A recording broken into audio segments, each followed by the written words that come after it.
അസ്സലാമു അലൈക്കും വറഹ്മത്തുള്ളാഹി. കടങ്ങൾ കാരണം ആത്മഹത്യ പോലും ചെയ്യാൻ മടിക്കാത്ത ഒട്ടേറെ ആളുകളെ നമുക്ക് കാണാൻ സാധിക്കും. കടങ്ങൾ കൊണ്ട് പ്രയാസപ്പെടുകയും ബുദ്ധിമുട്ടനുഭവിക്കുകയും കടങ്ങൾ താങ്ങാൻ കഴിയാതെ എത്രയോ ആളുകൾ പ്രയാസപ്പെട്ടുകൊണ്ടിരിക്കുന്നു.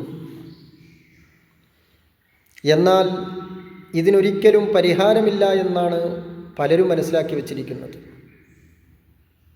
കടങ്ങൾ വീട്ടാൻ അധ്വാനിക്കണം, ആർക്കാണ് കടം കൊടുക്കാനുള്ളത് അവർക്ക് കൊടുക്കണം എന്ന ഒരു ബോധം അവനിക്കുണ്ടായിരിക്കണം. അത് പ്രധാനമാണ്. അല്ലെങ്കിൽ തീർച്ചയായും അവനിക്ക് കടം ഒരിക്കലും വീട്ടാൻ സാധിക്കുകയില്ല. ആ ഒരു ബോധം ഉണ്ടായിരിക്കണം. അതോടുകൂടി ഒരു കാര്യവും കൂടി ഞാൻ നിങ്ങളുടെ ശ്രദ്ധയിൽപ്പെടുത്താം. 14 ദിവസം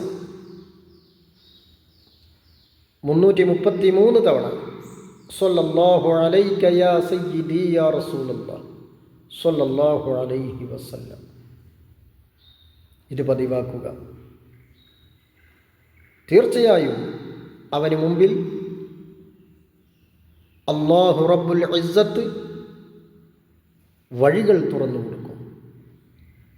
പക്ഷെ ഒരു കാര്യം മനസ്സിലാക്കണം, ഇത് ചൊല്ലണം, അതോടുകൂടി ആർക്കാണോ കടം കൊടുക്കാനുള്ളത് അവനിക്ക് കൊടുക്കണം എന്ന ഒരു ബോധം അവനിലുണ്ടായിരിക്കണം. അതിനുള്ള പരിശ്രമവും അവൻ തുടങ്ങണം. അങ്ങനെയാവുമ്പോൾ അല്ലാഹു അവൻ്റെ മുമ്പിലൂടെ വഴികൾ കാണിച്ചു കൊടുക്കും.